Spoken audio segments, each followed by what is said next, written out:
दोस्तों नमस्कार। शुरू करते हैं आज की बड़ी खबरें। यदि आपको खबरें पसंद आए तो वीडियो को लाइक जरूर करिएगा और इसी प्रकार की खबरों के लिए आप चैनल को सब्सक्राइब कर लें। खबरें पूरी पाने के लिए वीडियो अंत तक जरूर देखिएगा। और आप हमें प्रदेश के किस जिले से देख रहे हैं कमेंट बॉक्स में जरूर बताइएगा। 21 जुलाई से मध्य प्रदेश में कोरोना बूस्टर डोज अभियान की शुरुआत होगी। सीएम शिवराज सिंह चौहान ने इसके लिए अधिकारियों को दिए निर्देश। देश भर में 15 जुलाई से कोरोना बूस्टर डोज लगाया जाएगा। यह कार्यक्रम अगले 75 दिनों तक चलेगा। बूस्टर डोज 18 वर्ष से सभी उम्र के वयस्कों को मुफ्त में दिया जाएगा और मध्य प्रदेश में यह कार्यक्रम आगामी 21 जुलाई से शुरू होगा। इसकी जानकारी सीएम शिवराज सिंह चौहान ने दी है। सीएम शिवराज सिंह चौहान ने कहा है कि सेंटर पर 3 प्रकार की वैक्सीन उपलब्ध रहेगी, कोविशील्ड, कोवैक्सीन और कार्बोवैक्स। पहली और दूसरी डोज जिस कंपनी की लगाई गई है, लोगों को उसी कंपनी का बूस्टर डोज भी लगाया जाएगा। उन्होंने कहा कि मध्य प्रदेश में यह अभियान 21 जुलाई से शुरू होकर 25 सितंबर तक जारी रहेगा। हर 15 दिन में टीकाकरण के लिए महाअभियान भी चलाया जाएगा प्रदेश में। सीएम शिवराज सिंह चौहान ने अधिक से अधिक पात्र व्यक्तियों को बूस्टर डोज लगवाकर अभियान को सफल बनाने की अपील भी की है। इसलिए यदि आपने दोनों डोज लगवा लिए हैं तो बूस्टर डोज जरूर लगवाएं। स्कूली छात्रों के लिए बड़ी खबर है। कक्षा 9वीं से 12वीं के छात्रों के लिए प्रतियोगिता का आयोजन रखा गया है। इस प्रतियोगिता के लिए आप 5 अगस्त तक पंजीयन कर सकते हैं। प्रदेश के सभी स्कूलों में अगस्त महीने में पर्यटन क्विज प्रतियोगिता 2022 का आयोजन किया जा रहा है। यह प्रतियोगिता 2 चरणों में होगी और जीतने वाले को होटल टूर पैकेज समेत कई तोहफे मिलेंगे। इसका उद्देश्य विद्यार्थियों में पर्यटन के प्रति आकर्षण और जानकारी बढ़ाना है। मध्य प्रदेश के स्कूली छात्रों को प्रदेश के पर्यटन से परिचित कराने एवं पर्यटन के माध्यम से सीखने की प्रक्रिया को विकसित करने के उद्देश्य से यह प्रतियोगिता आयोजित की गई है। इस प्रतियोगिता का नाम मध्य प्रदेश पर्यटन क्विज प्रतियोगिता 2022 रखा गया है। तो इस प्रतियोगिता में जरूर शामिल हों। इसके लिए 5 अगस्त तक आप पंजीयन कर सकते हैं। पंजीयन के लिए आप अपने जिला शिक्षा अधिकारी से मिल सकते हैं या फिर अपने स्कूल के प्राचार्य से मिल सकते हैं या फिर कलेक्ट्रेट कार्यालय से मिल सकते हैं। वहां जाकर के आप पंजीयन करा लें और इस प्रतियोगिता में शामिल होकर के बेहतर इनाम जीतें। नौकरी करने वालों के लिए जरूरी खबर है। अब हफ्ते में 3 दिन की छुट्टी और 4 दिन का काम पर आया है नया अपडेट। अर्थात अब एक हफ्ते में 3 दिन की छुट्टी रहेगी और 4 दिन काम करना पड़ेगा।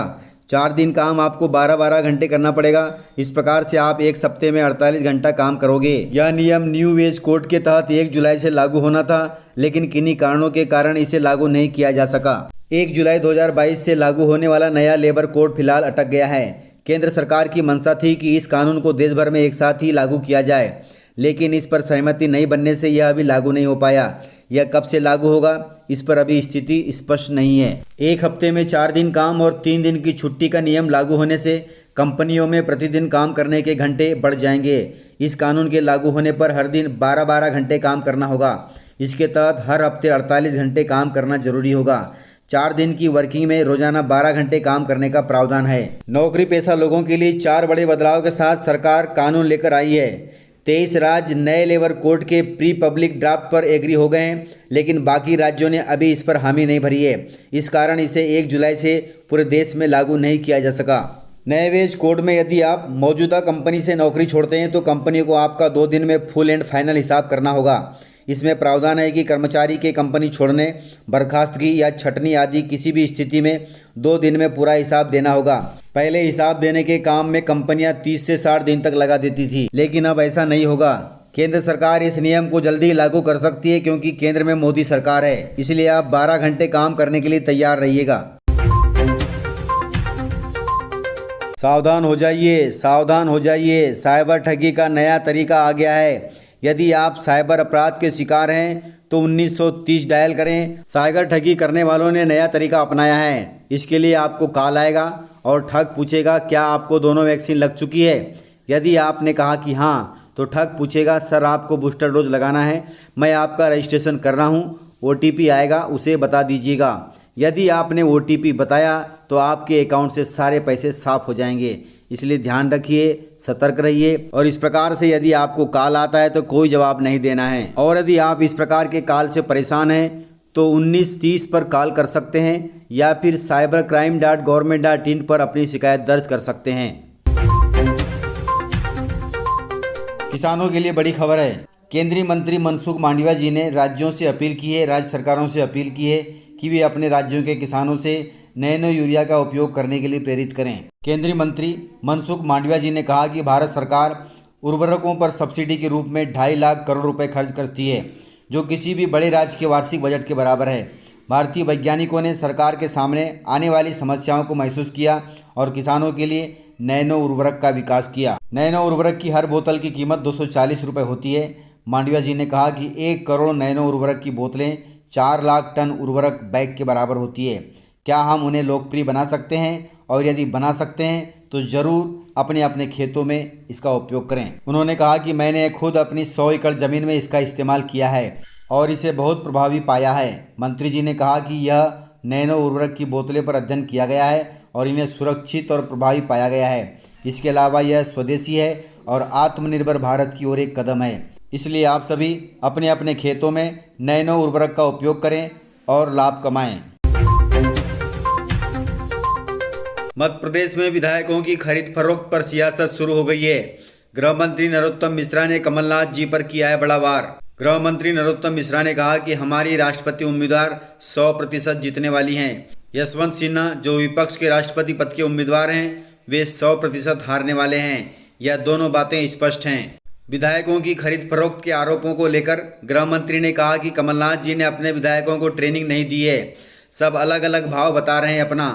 उनको ट्रेनिंग देना चाहिए थी। एक ही भाव बोलो। जब यह सत्ता में थे तब कहते थे कि हमारे विधायक खरीदे जा रहे हैं, अब विपक्ष में आ गए हैं तब भी यही कह रहे हैं। गृह मंत्री ने कहा कि कमलनाथ जी ने विधायकों पर फार सेल का टैग लगा दिया है। उन्होंने राष्ट्रपति पद के उम्मीदवार यशवंत सिन्हा जी से भी कहलवा दिया कि विधायकों की खरीद फरोख्त जारी है। नरोत्तम मिश्रा ने कमलनाथ जी को चुनौती भी दे डाली और कहा कि आपको अपने विधायकों पर शंका हो रही है तो सूची जारी कर दो अथवा आओ हमारे साथ चलो। यदि आपके पास एक भी प्रमाण है तो रिपोर्ट लिखाते हैं। यदि साथ नहीं चल सकते तो प्रेस जारी कर दो। नरोत्तम मिश्रा जी ने कहा कि कांग्रेस झूठ की राजनीति कब तक करेगी, यह हमारे समझ से परे है।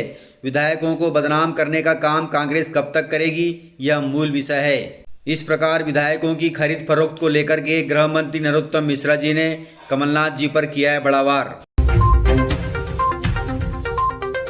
किसानों के लिए प्रेरणादायक खबर है। मध्य प्रदेश की ककड़ी देश विदेश में हो रही है सप्लाई। धार जिले के किसान ने 5,000 की लागत से सालाना 1 लाख रुपए तक की कमाई कर रहे हैं ककड़ी से। धार जिले के मनावर विकास खंड में किसान इंटरक्रॉपिंग टेक्निक से खेती कर रहे हैं। किसानों ने कपास के साथ ककड़ी की भी फसल लगाई है। एक बार कपास और ककड़ी की फसल लगाने के बाद साल भर में 3 बार उपज मिल जाती है। इससे कम लागत पर ज़्यादा मुनाफा हो रहा है किसानों को। धार जिले की ककड़ी देश के बड़े बड़े शहरों के साथ विदेशों में भी सप्लाई की जा रही है। व्यापारी सीधे खेतों से खरीदी कर इसे देश विदेश में भेज रहे हैं। 1 बीघा में ककड़ी की फसल लगाने की लागत 5,000 रुपये आती है। इससे सालाना 1 लाख से ज़्यादा की कमाई हो जाती है। इस प्रकार आप भी अपने खेतों में इंटरक्रॉपिंग करके ज़्यादा मुनाफा कमा सकते हैं। देश में जीएसटी टैक्स बढ़ने से नमकीन पर भी टैक्स का तड़का लग गया है। नमकीन पर टैक्स 5 से बढ़ाकर 12% किया गया है। इसके लिए अधिसूचना जारी हो गई है। सरकार ने प्री पैक्ड और प्री लेबल्ड खाद्यान्न को लेकर नई अधिसूचना जारी कर दी है। इसके दायरे में अब आटा, दाल, गेहूं से लेकर नमकीन, छाछ, लस्सी, दही तक सभी प्रकार के पैकेट बंद खाद्यान्न आ गए हैं। सर्वाधिक बढ़ोतरी टैक्स की नमकीन पर हुई है। इन सभी पर 12% जीएसटी टैक्स लगेगा। सारी नई दरें 18 जुलाई से प्रभावी हो जाएंगी। अर्थात अब नमकीन के साथ साथ पैक्ड खाद्यान्न महंगा पड़ेगा। स्कूल शिक्षा विभाग का बड़ा फैसला है। शासकीय स्कूलों में 10वीं का रिजल्ट सुधारने के लिए 9वीं में शुरू होगा ब्रिज कोर्स। इस कोर्स में 8वीं पास विद्यार्थियों को अन्य विषयों के साथ शुरुआती 3 महीनों के लिए ब्रिज कोर्स पढ़ाया जाएगा। इस कोर्स में हिंदी, इंग्लिश और गणित शामिल हैं और इसी आधार पर तिमाही परीक्षा भी होगी। इसके बाद विद्यार्थियों को एक्सीलेंट, औसत और न्यूनतम के आधार पर 3 वर्गों में बांटा जाएगा। शिक्षा विभाग की माने तो इससे विद्यार्थियों को फायदा होने के साथ साथ शासकीय स्कूलों का 10वीं का रिजल्ट भी सुधर जाएगा। इस प्रकार 10वीं का रिजल्ट सुधारने के लिए यह पहल की गई है। अब नई व्यवस्था के तहत बनेंगे जाति प्रमाण पत्र। बनवाने के लिए जरूरी होगा समग्र आईडी। जाति प्रमाण पत्रों के लिए समग्र आईडी होना जरूरी कर दिया गया है। फर्जी जाति प्रमाण पत्र की शिकायतों पर रोक लगाने के लिए यह व्यवस्था की गई है। नौकरी, एडमिशन और चुनाव के लिए जाति प्रमाण पत्रों की जांच में कई बार विवाद होते हैं। आवेदक की जाति पिता की जाति के आधार पर तय होती है और समग्र आईडी में पिता का जिक्र होता है। इसलिए अब जाति प्रमाण पत्र बनवाने के लिए समग्र आईडी जरूरी हो गया है। इस प्रकार आप यदि जब भी जाति प्रमाण पत्र बनवाने जाएं तो समग्र आईडी जरूर साथ ले जाएं, अन्यथा आपका जाति प्रमाण पत्र नहीं बन पाएगा। तो इस प्रकार से जानकारियाँ थी। यदि आपको जानकारियाँ पसंद आई हो तो वीडियो को लाइक जरूर करिएगा, और यदि आपने वीडियो पूरा देखा है तो उसके लिए बहुत बहुत धन्यवाद। तो मिलते हैं सर अगले वीडियो के साथ, तब तक के लिए जय हिंद।